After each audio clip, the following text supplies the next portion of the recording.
So how much does an introvert weigh? Well, it's tough to say, but usually not enough to break the ice. My name's Jeff Bajorek, and my career in sales has been a hell of a ride. And I want to bring you along with me. If you prefer to sell things at a premium, if you never want to win a deal on price, rethink the way you sell. Welcome back to the show. My name's Jeff Bajorek. I'm your host. I tell bad jokes, and I'm here to help you rethink the way you sell. Today, I want to talk about introverts and extroverts. You know, a couple of weeks ago, I talked about superstitions. Last week, I had Jason Bay on the show. We started talking about introverts and extroverts, and I want to dig a little bit more into that topic because, I mean, look, for a long time, it was believed that you had to be an extrovert to be in sales. You had to be willing to shake everybody's hands. You had to be willing to slap people on the back. You had to be willing to crack bad jokes. You had to be the life of the party all the time. And as I talk to more and more salespeople, I see a lot more introverts. As a matter of fact, I identify as an introvert, which is something that some people disagree with or don't suspect about me. But what I am able to do is turn on the extrovert when I need to, but it does take a little bit more out of me than a lot of people might think. So I want to dig into this conversation today. And if you go back a week to Jason Bay's and my discussion, you know, he said he's like, on the scale of introvert being 1 and extrovert being 10, he's like a 4 or a 5. And I would put myself in that same mode. Like I would rather not be the center of attention all the time. But if I need to be the center of attention, I'm happy to take that role on. If I would rather, hold the wall up at a party and see someplace where I might insert myself into that conversation. I might enter a conversation by asking more questions rather than volunteering, to carry the discussion. But I'm still willing to enter those conversations. And some of that flexibility is absolutely necessary. Right? There are going to be times where you need to turn on the other, regardless of how you identify. And that is the flexibility, that is the chameleon-like nature that salespeople need to have. And that speaks to something that Dan Pink wrote about in To Sell is Human. He talks about ambiverts and the willingness, the ability to kind of switch forms temporarily. Selling is not a manual to be followed. Selling is a problem or a series of problems to be solved. So understanding the problem itself, understanding the solution you need to get to, and then being able to reverse engineer the path to getting there. That's where being an ambivert or training yourself to be an ambivert is really, really helpful. But I also want to go back to the limitations that we have in this problem-solving sequence. You can't ever be someone that you're not. This is about using your own talents, skills, experience, expertise, gifts to arrive at the solution in a way that only you can. And being an ambivert is one of the tools you have at your disposal. Let's talk about what introverts and extroverts are. And, you can go seek out the definitions yourself. You can find something that makes sense to you. To me, an introvert is someone who listens before they speak. There's someone who needs a little bit of quiet time for clarity and for recharging. They are someone who is very interested in details. Okay? Whereas an extrovert is someone who doesn't mind carrying the conversation, doesn't mind telling everybody everything they need to know, and really thrives in big social situations.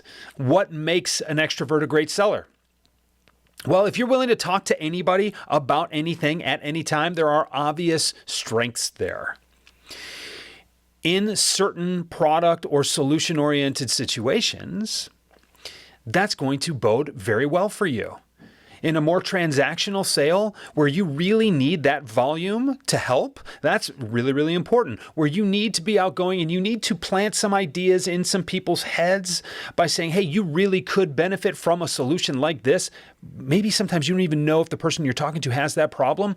There are benefits to that in something that is less expensive and more transactional. Particularly, those two things are mutually exclusive, but I say them both together here. if it's an easy thing for you to spend money on, then, hey, it's worth me telling you. You can tell me no, but it's not a real big purchase. So the more people I talk to, the more likelihood there is that I'm going to make those sales. In a more consultative or consultative, depending on where you grew up, in a more consultative sales process, where details are more important, where the expense is often higher, where the level of expertise that you, the seller, need to bring to that conversation, I believe the scales are tilted more toward introverts. Why?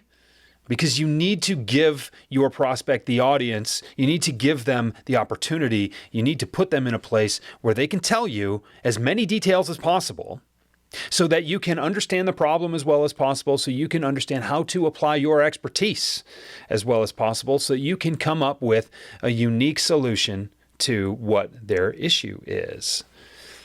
And, to me, I think what can't be undersold or understated is the concept that an introvert, by using their natural conversational crutches, puts themselves in a much better position to succeed. Let's break that down a little bit. If I'm in a conversation with someone, I want to ask more questions than I answer. And whether you're an introvert or an extrovert, if you are involved in a conversation that you're very passionate about, it's really easy to find the energy. It's really easy to get excited. It's really easy to contribute. The idea that introverts don't like to talk is false, patently false. I've never met an introvert, even the most introverted, even the 0.5s on that 1 to 10 scale. If you get them lit up about something they're excited about, they will talk your ear off. Okay? But they don't often volunteer that kind of stuff, which means that in order to keep a conversation going, they want to ask questions. And the better questions they ask, the more likely you are to get talking. And the more likely you are to get talking about something they wanted to ask you about, that keeps the conversation going for them in a way that energizes them, but they don't have to do the work. Okay, so that is what I would refer to as a conversational crutch. So if I'm coming into a sales situation, it means I'm asking more questions, it means I'm asking more pointed questions, it means I'm asking probably deeper questions than deeper questions than most salespeople would ask. It means that you're talking more than I'm talking. It means I'm probably asking questions that no one else is asking. That's the recipe for a brilliant discovery call. And that means that I'm going to get you talking. I'm going to be more interested naturally, not in a fake way.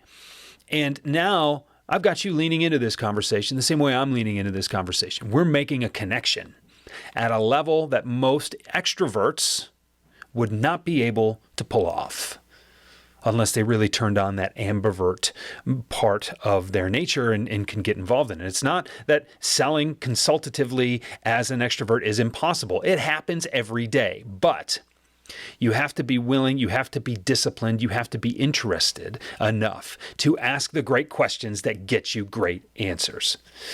Introverts lean toward this naturally. Again, it's the way they sometimes get through conversations at social events and things like that. If I can get other people talking, then I can just sit and listen, right? The other thing that goes along with that listening is the details that you pick up on. And I'm not going to say that extroverts are less intelligent than introverts. There's no data to show that. I'm not interested in making that claim. But anytime you can bend a conversation toward your wheelhouse, which is what you want to do in a sales situation, you're going to do better in it. That's how it works. I don't think that introverts necessarily make better sellers than extroverts or vice versa, but I think the more you know about your personality type or your style, the more you can leverage your strengths. And, it's never bad to know that. It's never bad to understand that. So really appreciate you being with me here today. Next week, another one of my favorite salespeople, another one of my favorite people, Todd Capone, my brother from another sales mother, is going to be with us, and we're going to be talking about transparent selling and transparent leading of sales teams. Todd is the authority on that. That's very much his brand. So we're going to dig into that. I hope you are willing to join us.